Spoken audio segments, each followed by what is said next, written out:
الحمد لله الذي نور قلوبنا بنور الإيمان وزين إيماننا بالأنوار الأحاديث والقرآن أرسل رسوله بالهدى ودين الحق ليظهره على الدين كله ولو كره المشركون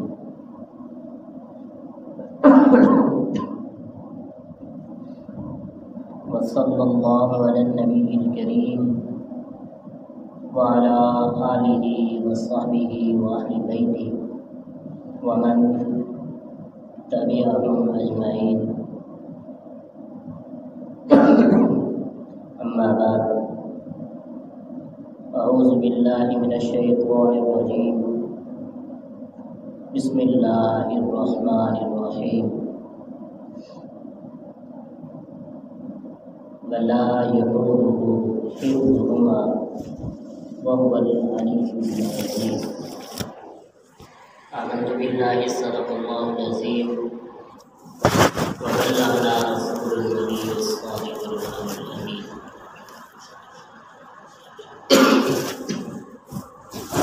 اللهم صل على سيدنا ومولانا محمد وعلى آل سيدنا ومولانا محمد وبارك وسلم ثم صلوا عليه.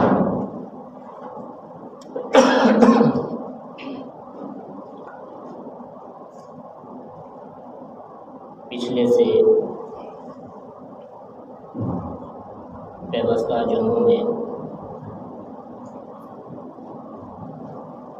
ہم سورۃ بقرہ کے متعلق کچھ چیزیں سمجھنے کی کوشش کر رہے تھے.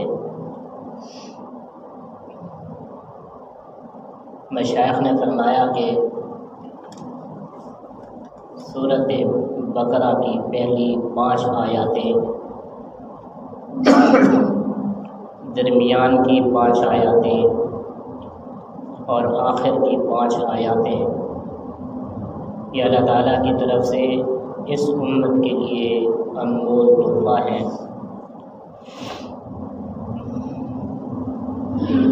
اس میں دین اور دنیا کی ضروریات کی تمام تر باتیں بیان کر دی گئی ہیں.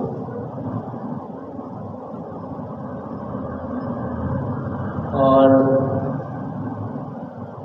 اس کے فضائل اور خصائل میں مشائخ نے فرمایا کہ جو آدمی سورۃ بقرہ سے یاری لگا لے، یعنی اس کو پڑھے، سمجھے اور اس پر عمل کر لے، تو ایسا شخص دنیا میں بھی مسرور ہوگا اور محشر میں بھی مسرور ہوگا.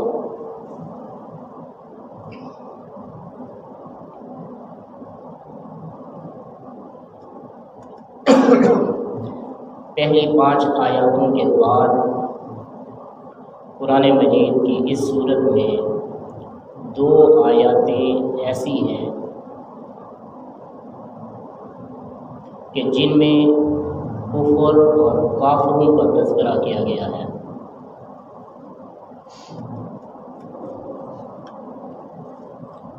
میرے محبوب صلی اللہ علیہ وسلم نے جب اعلان نبوت فرمایا تو اس وقت چند لوگوں نے آقا علیہ السلام کی غلامی کو قبول کیا.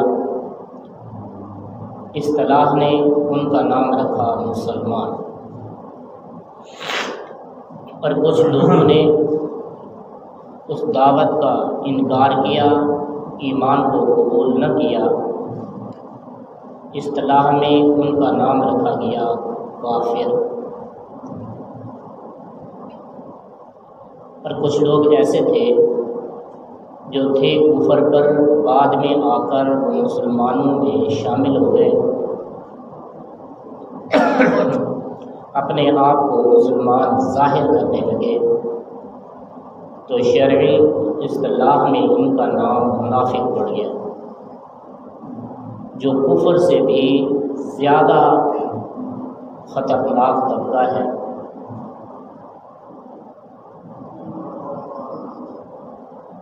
یہ پوری صورت کفار اور ان منافقین اور مشرکین کو سمجھانے کے لیے اتری ہے۔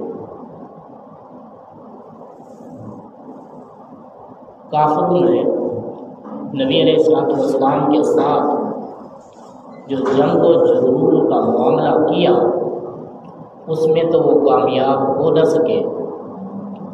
بالآخر انہوں نے منافقانہ طرز عمل کو اختیار کیا۔ اللہ کے فضل و کرم سے وہ جو منافق نبی علیہ السلام کے پاس موجود تھے پکڑ لیے گئے، دھر لیے گئے، بالآخر ان کو مسجد سے نکال دیا گیا اور آگے بڑھ کر ان کو عرب سے بھی نکال دیا گیا۔ ان کے پاس جب اور کوئی راستہ باقی نہ بچا تو وہ اعمال کی دنیا میں ایسے غلیظ اعمالوں پہ اتر آئے جن اعمال سے وہ غلیظ الفطرت شیاطین جنات ان سے محبت کرنے لگے، اور انہی شیاطین و جنات کے ساتھ مل کر انہوں نے مسلمانوں کے اوپر جادو کا اہتمام کیا۔ حالانکہ کہتے پیغمبر اسلام کو تھے کہ یہ ساحر ہے، کاہن ہے، وغیرہ وغیرہ معاذ اللہ، لیکن جادو خود کرتے تھے۔ یہی وجہ ہے کہ آقا علیہ السلام پہ جادو کا اثر ہو گیا۔ ایک تو ان کی محنت تھی، ایک اللہ تعالیٰ نے اس بات کا جواب بھی دینا تھا کہ اگر کافروں کی وجہ سے میرے اور آپ کے محبوب پر جادو کا اثر نہ پڑتا تو وہ کہتے دیکھا ہم نہیں کہتے تھے یہ کاہن ہے، جادوگر ہے، تو انہوں نے اتارا کر لیا لہذا جادو ان پہ اثر نہیں ہوا۔ تو اس جواب میں بھی اللہ رب العزت نے محبوب علیہ السلام پہ وہ تھوڑا سا اثر ہونے دیا۔ اور ایک وجہ دوسری یہ بھی تھی کہ امت محمدیہ علی صاحب الصلاۃ والسلام پر آگے آ کر انہی کافروں میں یہی جادو کرنے تھے، تو ان کو جواب اللہ رب العزت نے بزبان محبوب عطا فرمانا تھا، لہذا یہ عمل ہو کر رہا اور اس پر اتارا بھی آیا اور وہ حفاظت کے اعمال بھی آئے تاکہ امت مسلمہ اپنے پیغمبر کی اتباع میں وہ اعمال کرتی رہے اور دشمنان اسلام کے شرور سے اور جادو سے محفوظ رہے۔ مشائخ اعظام نے فرمایا کہ اگر کوئی انہی شرور میں مبتلا ہو تو اسے چاہیے کہ وہ بھی سورۃ بقرہ کا ورد کرے، یا پھر سورۃ بقرہ پڑھنے والے اور ورد کرنے والے کے قریب بیٹھ کر سنتا رہے، اس سے بھی جادو اور شیاطین کا حملہ ختم ہو جاتا ہے۔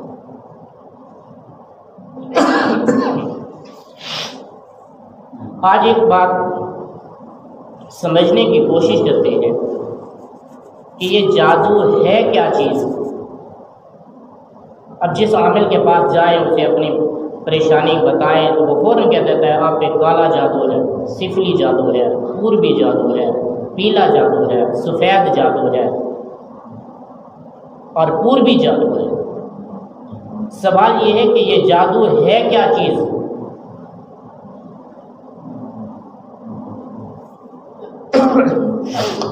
جادو کا جو اصطلاحی معنی ہے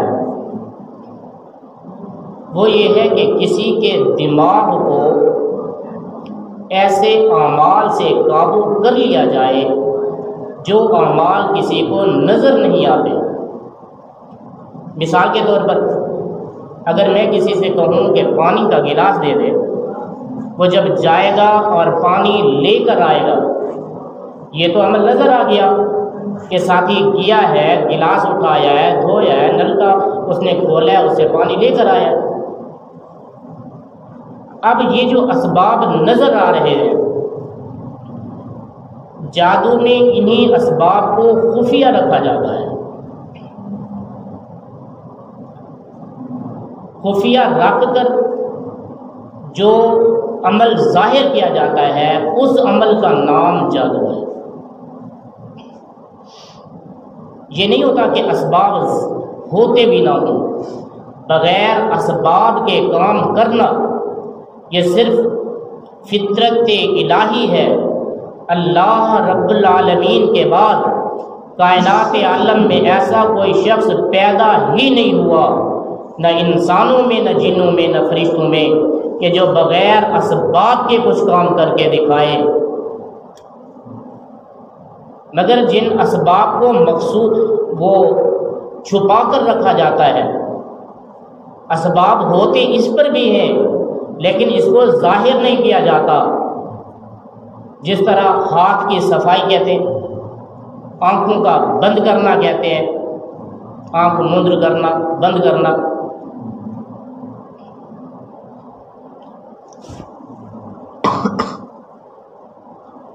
ہوتا اسباب سے ہے سب کچھ، لیکن وہ اسباب جو چھپا کر پر اسرار طریقے سے اعمال ظاہر کیے جاتے ہیں، اس کا نام جادو ہے۔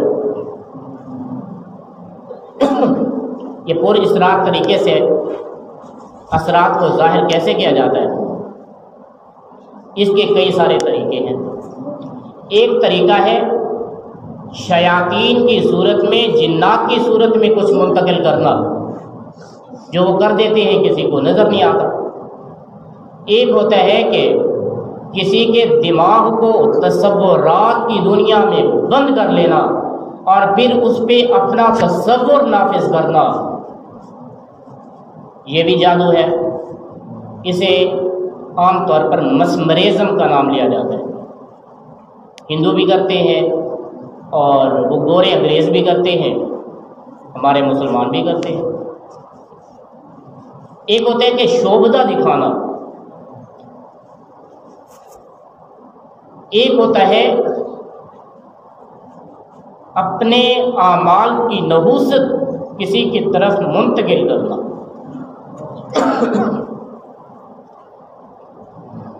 ہمارے ہاں جو سب سے زیادہ جادو پھیل رہا ہے وہ یہی ہے، اپنے اعمال بد کو کسی کے جسم کے اوپر منتقل کر دینا۔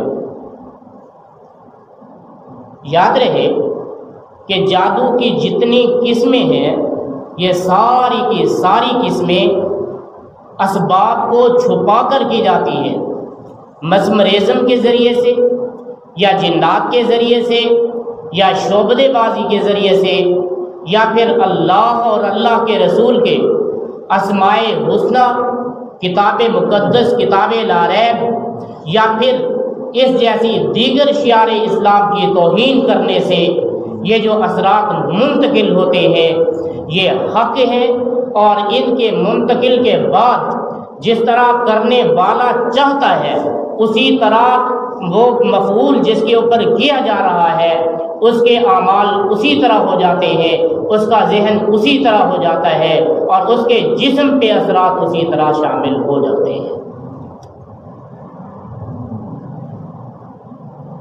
مثال کے طور پر کہہ دیں، اگر آپ کے شہر جدوئی میں کسی نے بیٹھ کر جادو کیا اور جس پہ جادو کیا جا رہا ہے وہ لاہور میں بیٹھا ہے، تو اب جادو کرنے والے نے کس انداز میں جادو کیا؟ یا تو انہوں نے وہ نجاست عملی سے جادو کیا ہے، یا اعتقاد کفری سے جادو کیا ہے، یا اعمال کفریہ سے جادو کیا ہے۔ اب جن اعمال سے یہ جادو کیا گیا، اسی اعمال کا اختیار کرنے والا اسی راستے پہ، یعنی جتوئی سے لاہور کے راستے میں درمیان میں یہ عمل کرنے والے جتنے بھی لوگ ہوں گے ان سب پہ جادو کا اثر پڑ جائے گا۔ پھر کہتے ہیں ہمارا تو کوئی دشمن بھی نہیں ہے، ہم تو جناب پاک صاف رہتے ہیں۔ اگر آپ پاک صاف رہتے ہوتے تو یہ جادو نہ پڑتا۔ ضرور اس نے قرآن مجید کی توہین کر کے جادو کیا ہے، تو راستے میں جتنے لوگ بھی قرآن کی توہین کرنے والے ہیں ان سب پہ جادو کا اثر پڑ جائے گا۔ اس نے زنا کر کے جادو کیا ہے، تو راستے میں جتنے زانی حضرات ہیں ان سب پہ اثر پڑ جائے گا۔ اگر اس نے اللہ اور اللہ کے رسول کی توہین کر کے جادو کیا ہے تو راستے میں جتنے بھی توہین کرنے والے ہیں ان سب پہ جادو کا اثر پڑ جائے گا۔ اگر اس نے جنات کی سازش حاصل کی ہے تو پھر جتنے جنات سے تعلق رکھنے والے ہیں ان سب پہ جادو کا اثر پڑ جائے گا۔ اگر اس نے کوئی خرابی اعمال کے علاوہ خرابی اعتقاد کی ہے تو جتنے جتنے کمزور الاعتقاد ہوں گے ان سب پہ جادو کا اثر پڑ جائے گا۔ اگر یہ جادو کرنے والا حرام خوری کے ذریعے سے جادو کر رہا ہے تو جتنے حرام خور ہوں گے سب پہ جادو کا اثر پڑ جائے گا۔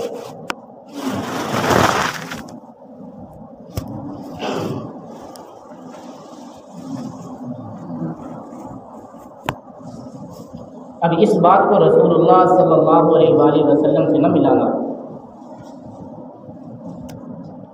میں نے پہلے شروع میں عرض کر دیا کہ حضور علیہ السلام پہ جادو کا اثر ظاہر ہونا وہ میرے تیرے علاج کے لیے تھا۔ اگر آقا کریم پہ یہ اثر نہ ہوتا تو پھر وہ علاج کس طرح اترتا اور تجھے کیسے معلوم ہوتا کہ جادو کا علاج کیسے کرنا چاہیے اور حفاظت کیسے کرنی چاہیے، مقابلہ کیسے کرنا چاہیے۔ تو حضور علیہ السلام پہ جب جادو ہوا تو محبوب علیہ السلام کی طبیعت ناساز ہو گئی، جس میں اقدس میں کمزوری ہو گئی، یہاں تک کہ سرکار کا اٹھنا بیٹھنا چلنا پھرنا بھی محال ہو گیا، کھانا پینا بھی مشکل ہو گیا، جسم میں نکاہت پیدا ہو گئی۔ اور پھر ایک رات آقا علیہ السلام خواب میں دو فرشتوں کو دیکھ رہے تھے۔ یقیناً نبی علیہ السلام کا خواب ابھی وہی ہوتا ہے، تو آقا پر یہ وحی اتری خواب کی صورت میں۔ قدمین مبارک میں دو فرشتے کھڑے ہوئے، ایک نے سوال کیا، دوسرے فرشتے سے پوچھا تجھے پتہ ہے حضور پہ یہ کیفیت کیوں طاری ہے؟ اس نے کہا ہاں مجھے پتہ ہے حضور پہ جادو ہوا۔ اچھا تجھے پتہ ہے کہ یہ جادو کس نے کیا؟ وہ کہنے لگا ہاں مجھے پتہ ہے فلاں یہودی نے کیا ہے۔ تجھے پتہ ہے کہ کس چیز پہ کیا گیا؟ ہاں جناب مجھے پتہ ہے، موم کی مورتی بنائی گئی ہے، یعنی محبوب کی تصویر بنائی گئی ہے، اس کے اوپر سوئیاں لگائی گئی ہے، اس کے اوپر کنگھا چڑھا گیا ہے، پھر اس کو دھاگے کے ذریعے سے باندھ کر گرہیں دی گئی ہیں۔ اور تجھے پتہ ہے وہ کہاں گیا ہے؟ کہتا ہے ہاں مجھے پتہ ہے فلاں کنویں میں وہ لٹکا ہوا ہے۔ کہ اللہ تعالیٰ نے بشارت دی وحی کے ذریعے سے، محبوب بیدار ہوئے تو سرکار نے ارشاد فرمایا دو صحابہ کو کہ جاؤ فلاں جگہ پہ فلاں چیز کھڑی ہے اٹھا لو۔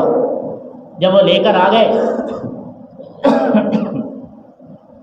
اب بالکل اسی طرح کی جس طرح خواب میں بتا دیا گیا، تو وہ گرہیں کھولنا شروع کی صحابہ کرام نے۔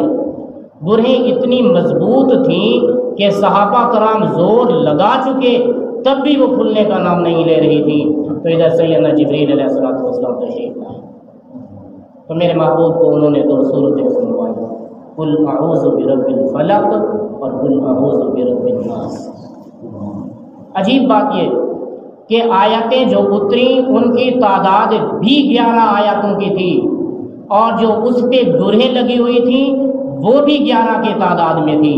حضور نے جب صحابہ کو سنوائی، صحابہ کو وہ آیاتیں پڑھتے گئے، گرہیں کھلتی گئیں اور محبوب کی طبیعت بہتر ہوتی گئی۔ تو اس وقت سے لے کر تا دم مرگ میرے اور آپ کے پیغمبر صلی اللہ علیہ وآلہ وسلم نے یہ دو صورتیں 3 بار صبح اور شام کو اپنے ہاتھوں پہ دم کر کے پورے جسم پہ پھیرنا کبھی بھی نہیں چھوڑا۔ یہ امت کے لیے ہدایت تھی کہ اس طرح کرتے رہو گے آپ کے اوپر جادو اثر نہیں کرے گا۔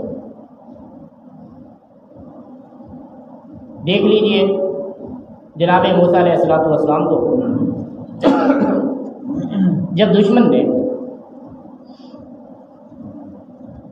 تمام تر ظلم و تشدد کی کارروائیاں کر لی اور وہ حضرت موسیٰ علیہ السلام کو زیر نہ کر سکے، تو پھر اس نے جادوگروں کی ایک جماعت کو بلایا اور جماعت نے آ کر اللہ کے پیغمبر کے قریب رسیاں پھینکی،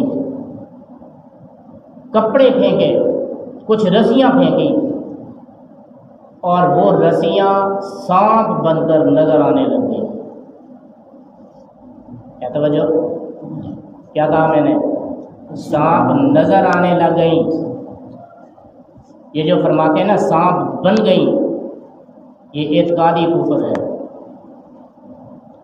یہ بھی کفر ہے کہ بنانا اور تخلیق کرنا صرف رب ذوالجلال کا کام ہے۔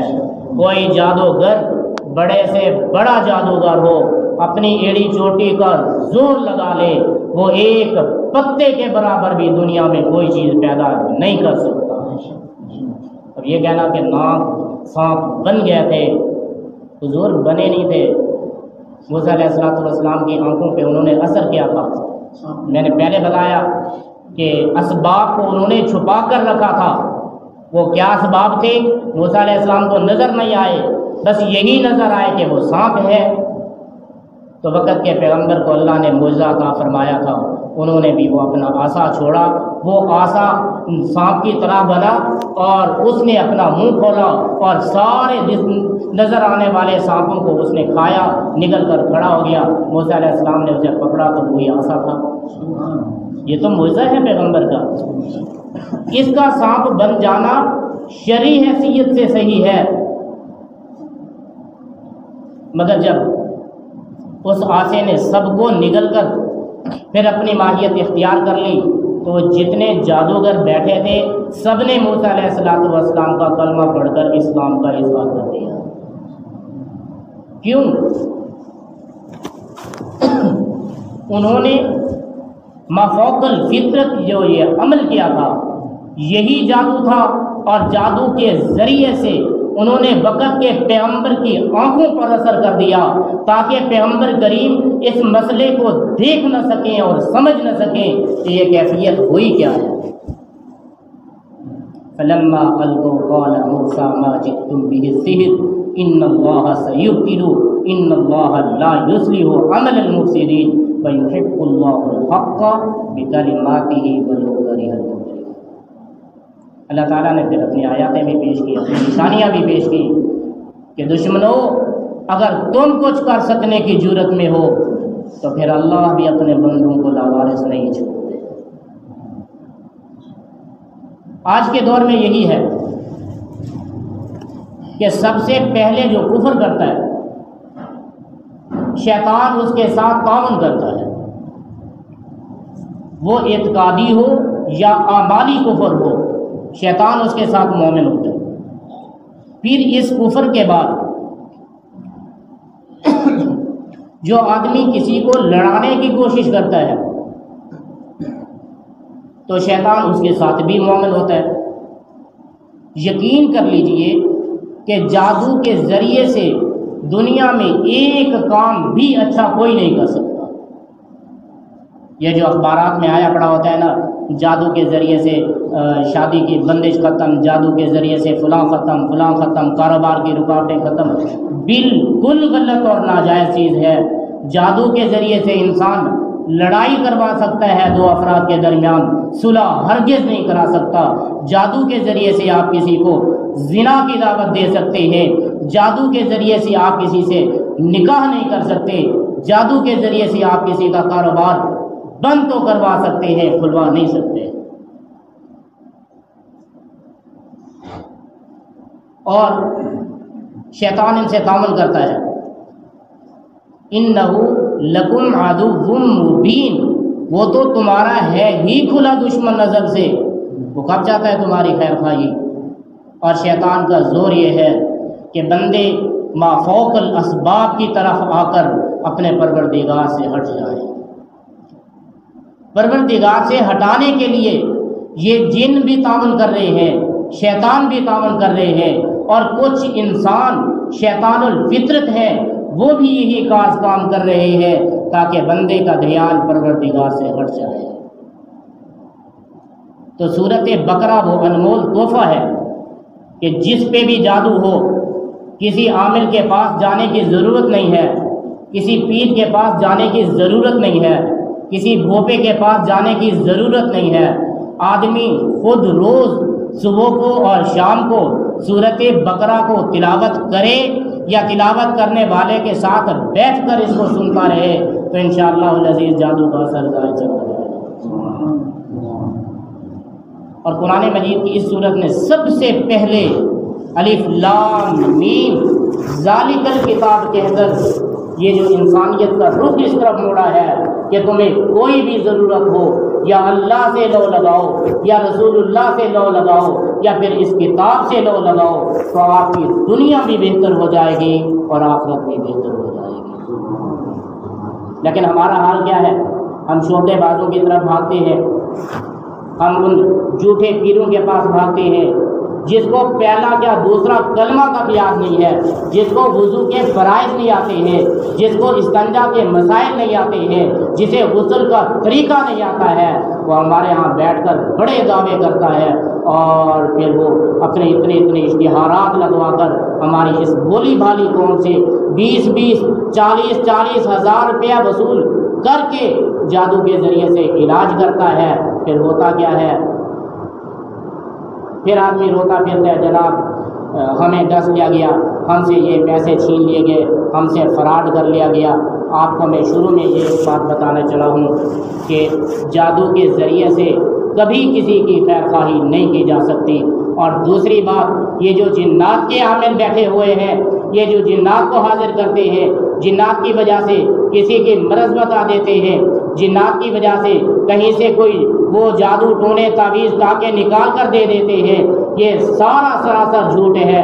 اور صرف اس کا اثر یہ ہے کہ وہ مسمرزم کے ذریعے سے آپ کے دماغ کو قابو میں لیتے ہیں، پھر وہ جو ان کے جی میں آتا ہے وہی کرتے ہیں اور آپ اس کو تسلیم کر کرتے ہیں، کیونکہ آپ کا دماغ تو پہلے سے موف ہو گیا۔ اگر میں آپ کو طریقہ بتا دوں، ایک آدمی یہاں بیٹھا ہوا ہو اور وہ شکایت کرے جناب مجھے سینے میں درد ہو رہا ہے، آپ کہہ جی جادو ہے، اچھا اس کو تسبیح پکڑوا دے اور اسے کہے پڑھ سلام قولا من رب الرحیم، وہ ایک تسبیح سلام قولا من رب الرحیم کی پڑھے آسانی سے آہستہ سے، پھر آپ اسے کہیں ذرا تیزی میں پڑھ، وہ تیزی میں پڑھے، ذرا اور تیزی میں پڑھ، وہ ذرا اور تیزی میں پڑھے، پھر آپ اس پہ دم کریں اور اسے کہیں آپ کو الٹی آنے لگے گی تو یہ آپ کا جادو نکل رہا ہوگا، آپ کو جلاب آنے شروع ہو جائے تو یہ آپ کے جنات نکل رہے ہوں گے، اور یقین مانیے کہ ہر چوتھی تسبیح کے بعد اسے یہ جلاب شروع ہو جائیں گے، یہ الٹیاں آنے شروع ہو جائیں گی۔ نہیں، آپ کا عقیدہ یہی ہے کہ قرآن مجید سے آدمی کے جلاب نکلتے ہیں، قرآن مجید پڑھنے سے الٹیاں آتی ہیں؟ جو ہے ہی سراسر سلامتی کی چیز، اس سے طبیعت کیوں گھبرائی؟ اس سے کی شکایت کیوں آئی؟ طبیعت میں اضطراب کیوں آیا؟ الٹیاں کیوں لگنے لگ گئیں؟ صرف اس وجہ سے کہ اس کا دماغ قابو میں کر لیا گیا، چاہے قرآن کی صورت میں، چاہے کسی تسبیح کی صورت میں، چاہے کسی ورد و وظائف کی صورت میں، یا انتر منتر جنتر کی صورت میں، یا کسی تلسمات کی صورت میں آپ اس کے دماغ کو قابو میں کر لیں کہ ایسے ہونے والا ہے۔ وہ جب پڑھتا رہے گا اس کا دماغ اس پہ اثر کرتا رہے گا کہ ابھی کچھ ہونے والا ہے، ابھی کچھ ہونے والا ہے۔ وہ جس نیت کے ساتھ بیٹھے گا، جس تصور کے ساتھ بیٹھے گا، تقریباً 20 منٹوں کے بعد وہی اثر اس پہ غالب ہونا شروع ہو جائے گا۔ یہ مسمرزم ہے، یہ جنات کا معاملہ نہیں ہے، یہ جادو کا معاملہ نہیں ہے، یہ مسمرزم ہے۔ مسمرزم جادو کی ایک بنیادی چیز ہے، اسی بنیاد پہ جادوگر آگے بڑھ کر کام کرتے ہیں اور اسی مسمرزم سے کام لیا جاتا ہے۔ سو مسمرزم کا کام لینا جادو کے ذریعے سے یا جنات کے ذریعے سے یا تسبیحات کے ذریعے سے یا ذکر اللہ کے ذریعے سے یا قرآن مقدس کی تلاوت کے ذریعے سے جس انداز میں بھی یہ کام لیا جائے گا ہر انداز میں حرام ہوگا اور موجب کفر ہوگا۔ اور ہماری بھولے والے کام بیٹھ جاتے ہیں، جناب قرآن تو پڑھوایا تھا، اسے سورۃ فاتحہ تو پڑھوائی تھی، اللہ کے بندے سورۃ فاتحہ ہی پڑھوائی تھی، لیکن آپ کے دماغ کو قابو میں لے کر آپ کے دماغ پر مسمرزم کا اثر کر کے اس نے کروایا تھا۔ یہی تو جادو ہے کہ ما فوق الفطرت ہو، جو آپ سے نہیں ہو سکتا تھا وہی ہونے شروع ہو جائے، اور جو آپ کرنا نہیں چاہتے تھے وہی ہونا شروع ہو جائے، یہ جادو ہے۔ اور اگر کسی نے جادو سے بچنا ہے تو اسے چاہیے کہ وہ پوری سورۃ بقرہ کو پڑھے۔ اگر سورۃ بقرہ نہیں پڑھ سکتے تو جس طرح میں نے پہلے بھی کہا تھا اور ابھی بھی کہا ہے، سورۃ بقرہ کی پہلی 5 آیاتیں اور درمیان کی 5 آیاتیں آیت الکرسی والی اور آخر کی 5 آیاتیں اگر آدمی صبح و شام اپنے آپ پر پڑھ کر دم کر لیتا رہے یا پانی پر دم کر کے پی لیتا رہے تو انشاءاللہ العزیز وہ جادو کے مسائل سے نکل جائے گا۔ اور اگر یہ بھی نہ کر سکے تو میں نے بتایا کہ محبوب علیہ السلام سورۃ فلق اور سورۃ الناس کو 3 مرتبہ پڑھتے تھے۔ آپ کے ہاں جو جادو نکالنے والے ہیں، جن نکالنے والے ہیں، تویزات دینے والے ہیں، جناب بڑے کمال کے بابا جی ہیں، پہنچے ہوئے بزرگ ہیں۔ میں پوچھتا ہوں صحابہ کرام میں کوئی ایسا آدمی تھا؟ پھر آپ کا کیا خیال ہے، صحابہ کرام میں پہنچا ہوا کوئی نہیں تھا؟ صحابہ کرام سے تو ثابت ہے وہ سورۃ فاتحہ پڑھ کر دم کرتے تھے، شفا ہو جاتی تھی، تو آپ کو سورۃ فاتحہ نہیں آتی؟ آپ کیوں نہیں پڑھتے؟ اصل میں وجہ یہ ہے کہ آج ٹیلی ویژن کے ذریعے سے، انٹرنیٹ کے ذریعے سے، ڈائجسٹ اور رسالوں کے ذریعے سے، پھر اپنے پھیلائے ہوئے ایجنٹوں کے ذریعے سے، پھر ان یہ چکر باز عورتوں کے ذریعے سے جو ہمارے عقائد کو خراب کیا گیا ہے، ہمارے اعتقاد کو برباد کیا گیا ہے، یہی وہ مسمرزم ہے جو آج تک ہمارے ذہن میں کھڑا ہے کہ انہی کی وجہ سے کام ہوگا اور اللہ کی طرف سے ہماری نظر ختم ہو گئی۔ ورنہ صحابہ کرام کے دور میں جس کو بھی جو ضرورت ہوتی تھی وہ اللہ کے دروازے پر آ کر 2 رکعت نماز پڑھ کے تسبیحات و ذکر کے ذریعے سے وہ اللہ تعالیٰ سے منوا لیتے تھے، جو آج ہم جادوگروں سے منوانے کے چکر میں ہیں۔ تو قرآن پاک کی یہ صورت ہم سے مطالبہ کرتی ہے، جس طرح یؤمنون بالغیب دیگر معاملات میں تھے، اس طرح یہ معاملہ بھی اللہ کے حضور ہونا چاہیے۔ اس پہ بھی آپ کا ایمان اللہ کی ذات پہ ہونا چاہیے کہ اللہ چاہے کسی کو تکلیف عطا فرمائے، اللہ چاہے کسی کو شفا عطا فرمائے، اللہ نہ چاہے تو کوئی کچھ نہیں کر سکتا۔ بڑی سے بڑی طاقت، بڑی سے بڑی جرت کچھ بھی نہیں کر سکتی، چاہے جتنا بڑا زور لگا لے۔ اگر یہ نہیں ہے تو پھر یؤمنون بالغیب میں آپ کمزور ہیں۔ یؤمنون بالغیب ہے، پھر اس علاج کے ذریعے آپ جا رہے ہیں کسی جادوگر کے پاس، کسی خلاف شریعت کے پاس، اس کے پاس جا رہے ہیں جسے غسل کا طریقہ نہیں آتا، اس کے پاس جا رہے ہیں جس کے چہرے پہ سنت رسول نہیں ہے، اس کے پاس جا رہے ہیں جو شراب کا دل دادا ہے، اس کے پاس جا رہے ہیں جو شب و روز غلام پرستی اور زنا کاری میں بدمست ہے، اس کے پاس جاتے ہیں۔ تو آپ یؤمنون بالغیب کے بھی مخالف ہیں اور یقیمون الصلاۃ کے بھی مخالف ہیں۔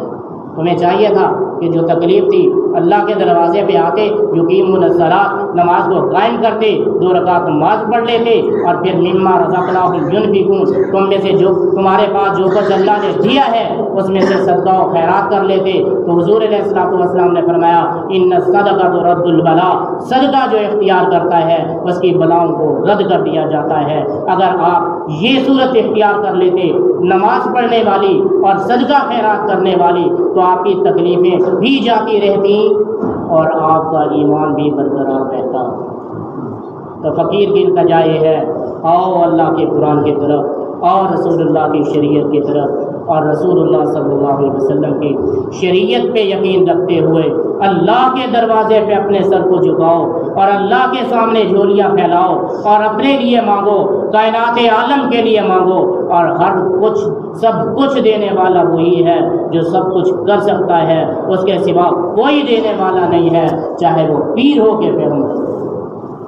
اللہ تعالیٰ ہمیں سمجھنے کی توفیق عطا فرمائے اور عمل کرنے کی توفیق عطا فرمائے۔ اللہ اللہ اللہ اللہ اللہ اللہ